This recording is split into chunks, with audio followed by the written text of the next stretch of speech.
Oi, gente, tudo bem? Hoje eu estou aqui com a doutora Isabela Saraiva. Seja bem-vinda ao programa Jeito Obrigada. Goiano, ao Fica a Dica. E hoje a gente conversa sobre um tema muito importante. Abril chegou e com ele a gente discute um assunto extremamente necessário, que é o autismo. Perfeito.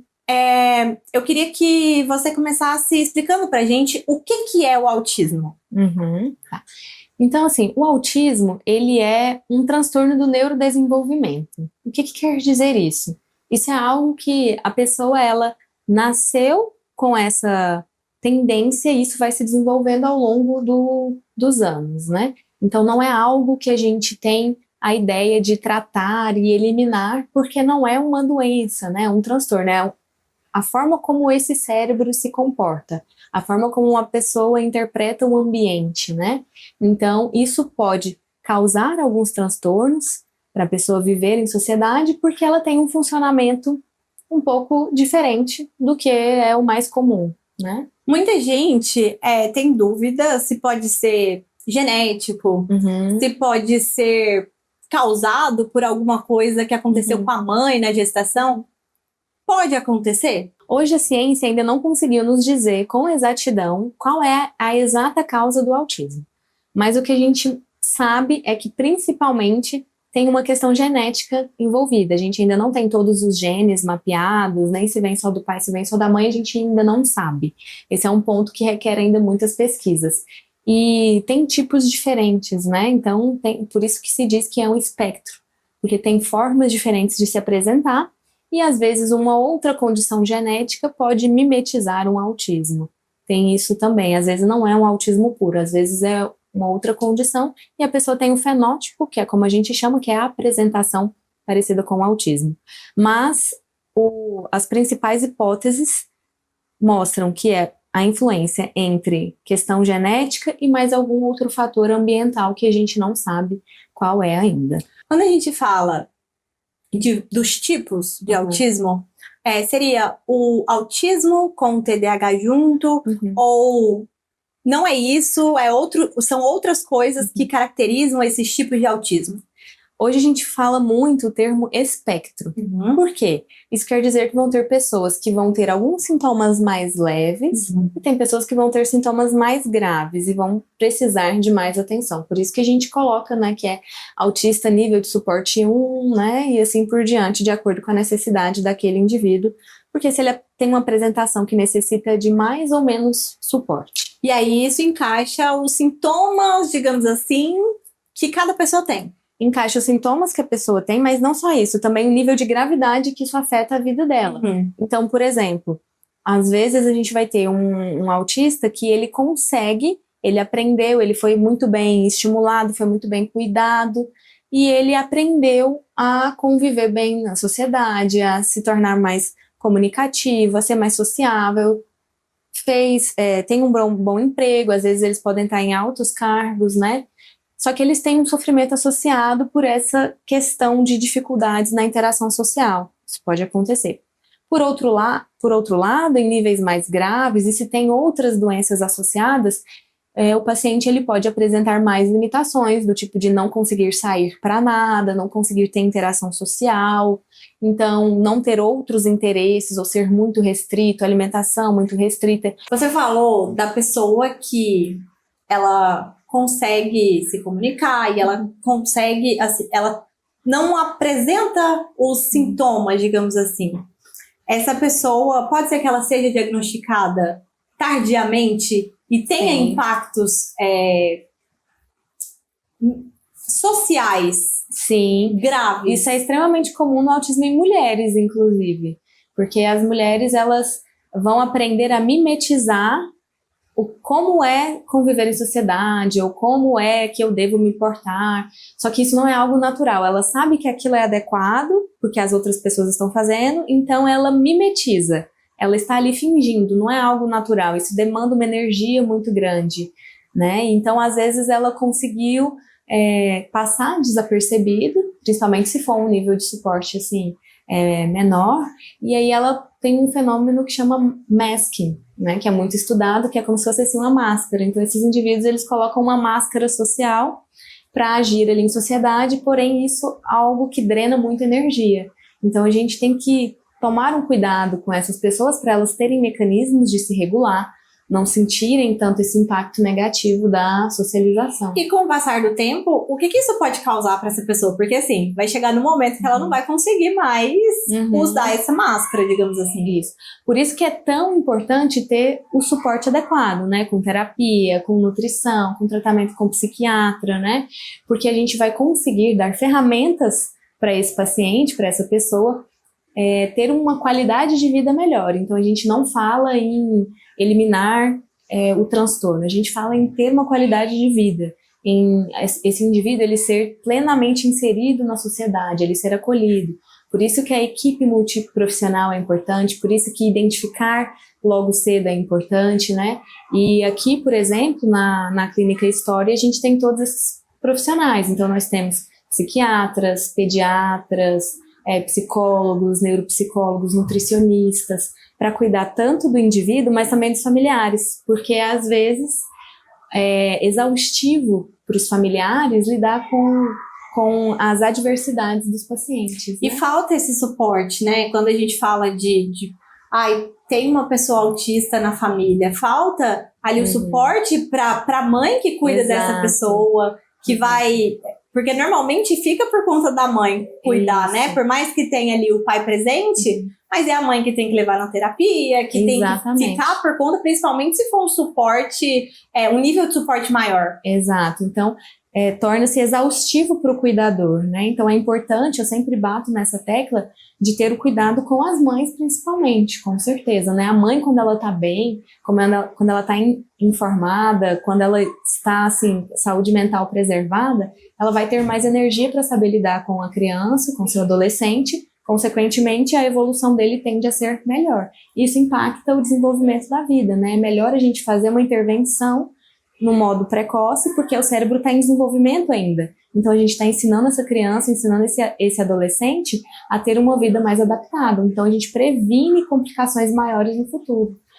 Precoce quando? É possível beber, eu já identificar que ali tem um sinal, sintoma do autismo, do espectro autista? Sim, desde bebê a gente consegue ver alguns sinais. Às vezes a gente não consegue fechar o diagnóstico, porque como é do neurodesenvolvimento, exige um tempo para a gente observar se aquilo que o bebezinho está apresentando é transitório ou é algo que vai permanecer. Mas os bebês, eles já apresentam alguns sintomas, sim, podem apresentar, né? Então, por exemplo, falta de sorriso social, geralmente o sorriso aparece ali nos primeiros meses de vida.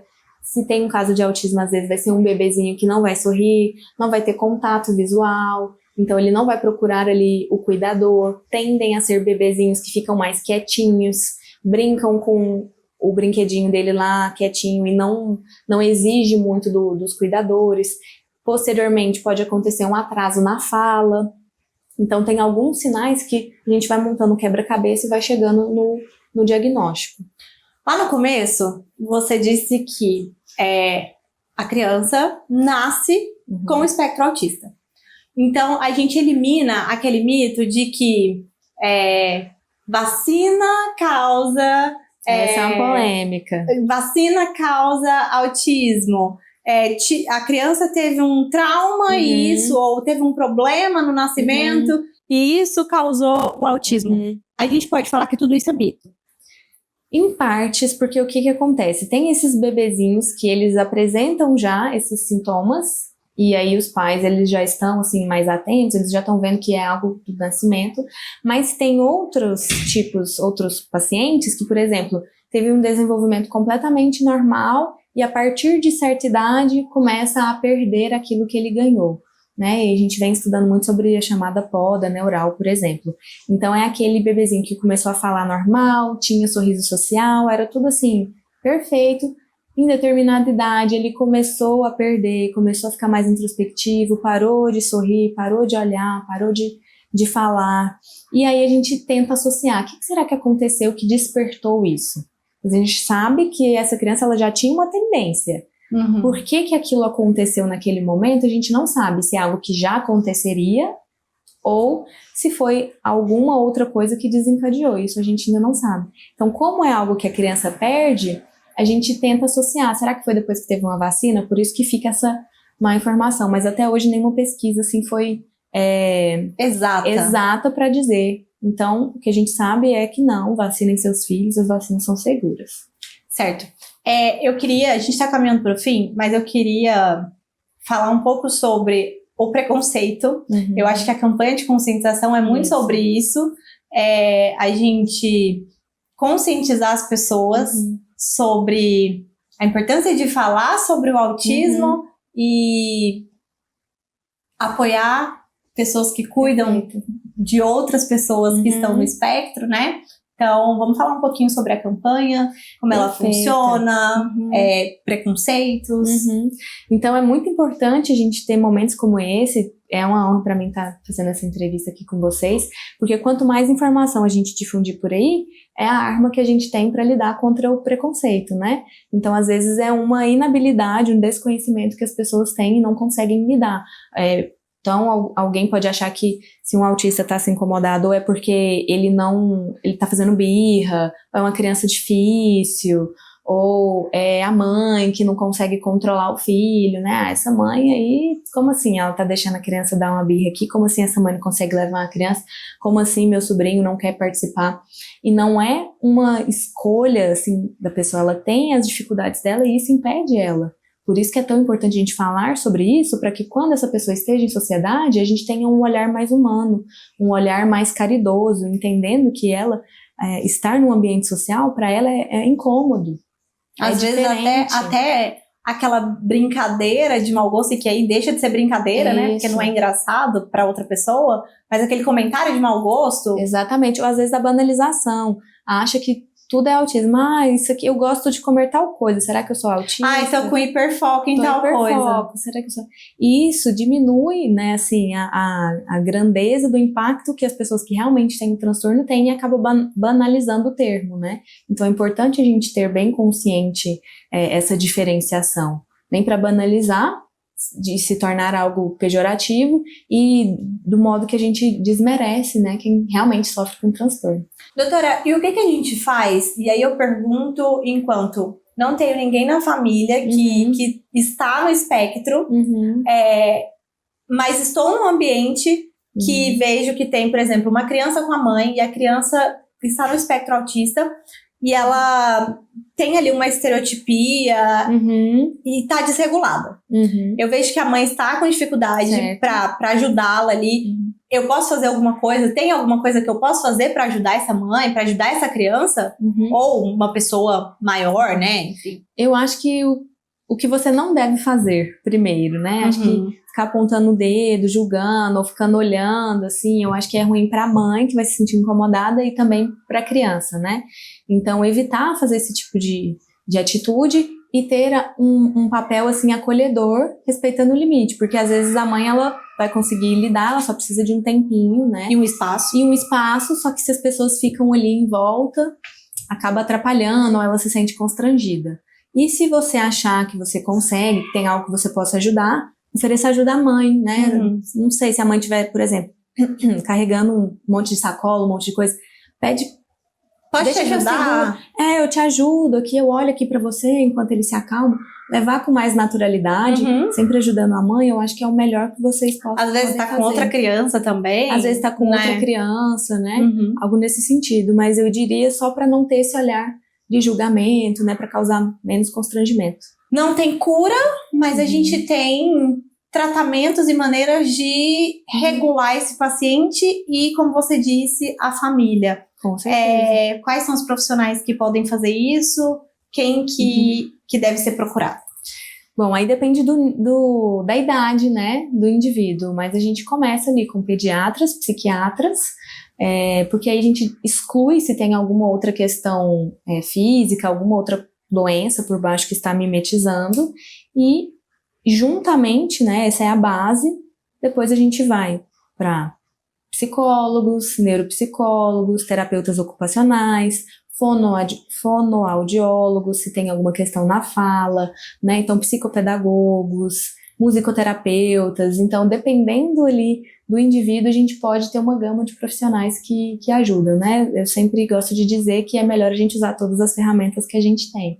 Então, trabalhar na equipe multiprofissional é essencial. É isso, o quadro chama Fica a Dica. Se a gente puder deixar uma dica para quem está em casa, qual seria em relação ao autismo e ao espectro? Busquem atendimento, busquem informação, busquem profissionais. Né? Meu nome é doutora Isabela Saraiva, eu sou médica psiquiatra, meu Instagram é @doutoraisabela, com Z e Vai estar aqui embaixo. Isabela Saraiva. Eu atendo aqui na Clínica Story e aqui a gente tem todos esses profissionais. É isso, doutora, muito obrigada e seja sempre bem-vinda ao Jeito Goiano. Eu que agradeço. É isso, eu espero que vocês tenham gostado. Até a próxima. Tchau, tchau.